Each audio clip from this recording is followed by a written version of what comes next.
Pyetja ime.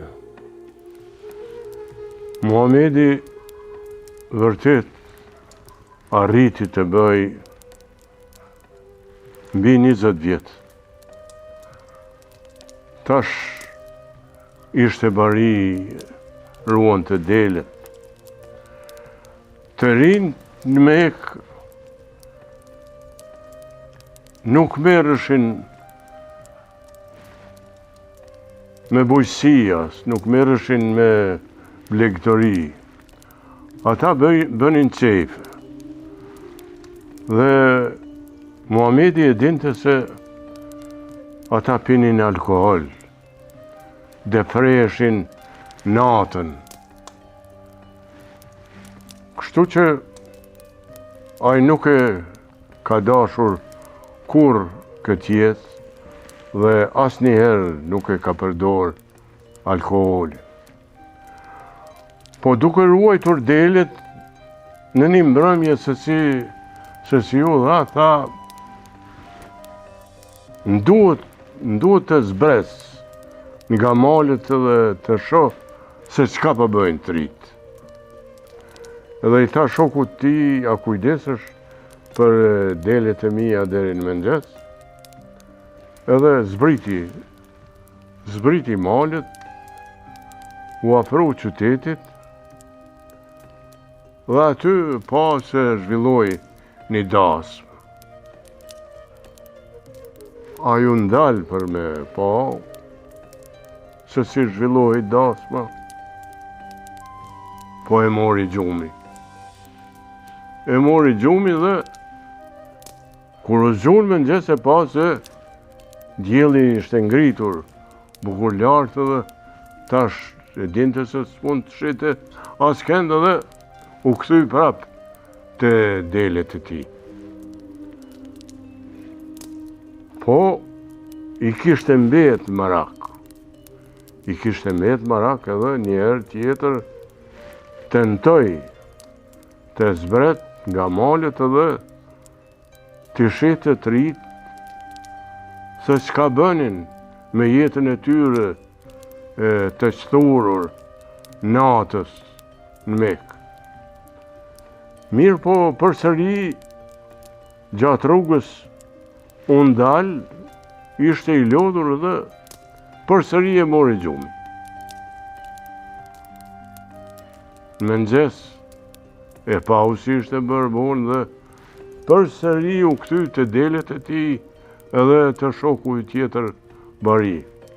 Pra të dy herat ai tentoi të shkonë dhe ta sheh jetën e natës, mirë po Zoti e ruajti dhe ai nuk shkoi.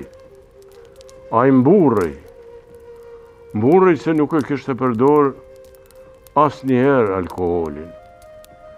Bile kur u bë profet, thoshte se edhe profet para meje e kanë qenë bari. Për shembull, Musa profet ka qenë bari. Dauti profet i ka ruajtur qengjat. Ndërsa ky ishte bërë profet, pra edhe ky natyrisht se i kishte ruajtur delet. Në këtë kohë në Mekë kishte tri të cilët shkolloheshin, mësonin shkrim edhe lexim, çka ishte shumë e thjeshtë për në atë kohë. Shumica mirë po mësimi i shkrimit dhe leximit duhet të paguaj shtrejt.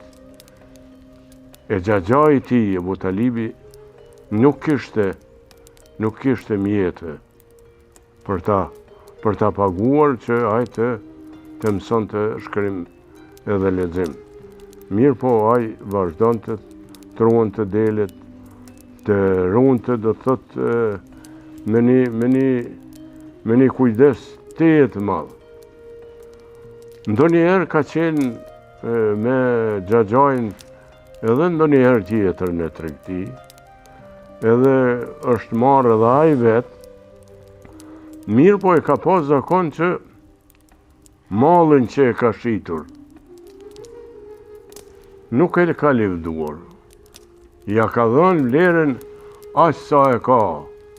Jo siç bëjnë tregtarët se ky është mall i mirë, ky kushton kaq e kaq sepse është i shtrenjtë. Mirë po ai nuk ja ka ngritur vlerën, veç aq sa e ka pas. Kështu pra, Muhamedi edhe në këtë moshë, si 20 vjeçar,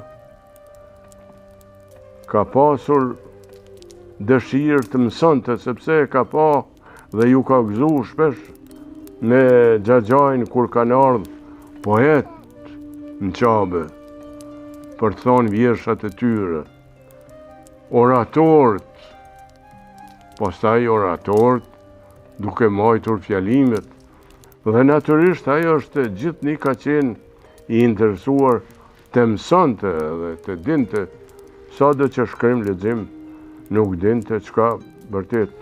Të thash edhe pak më parë se shkrim leximi ishte luks, se këtë shkrim lexim e mësonin jo vetëm në qytet, po edhe në fshatra. Pra betit e Muhamedit kanë qenë veti të larta njerëzore, veti të cilat e kanë përcjell gjatë gjithë jetës, deri sa i ka ardhur shpallja dhe Perëndia e ka zgjedhur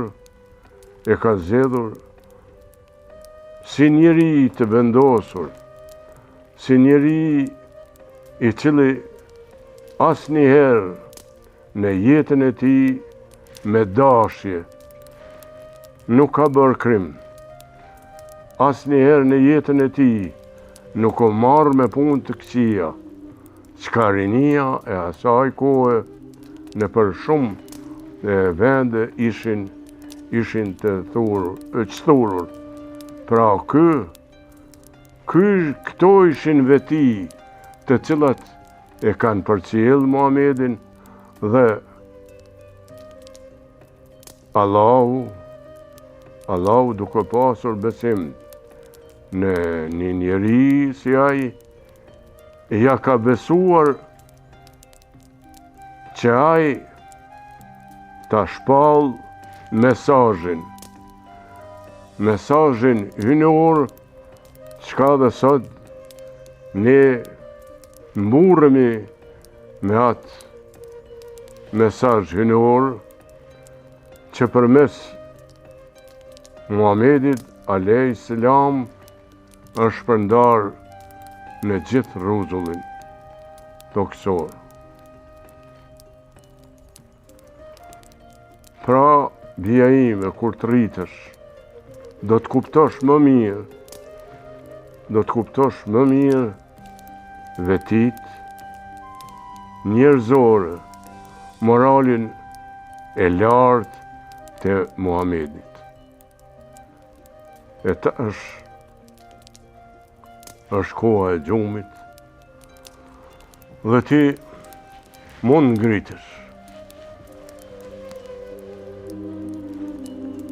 Natën e mirë, bia ime. Natën e mirë, baba.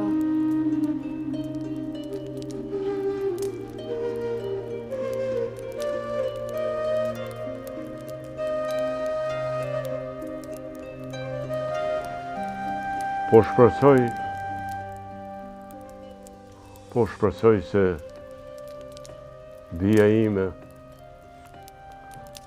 do t'i mbaj në mend këto tregime për Muhamedin alayhis salam.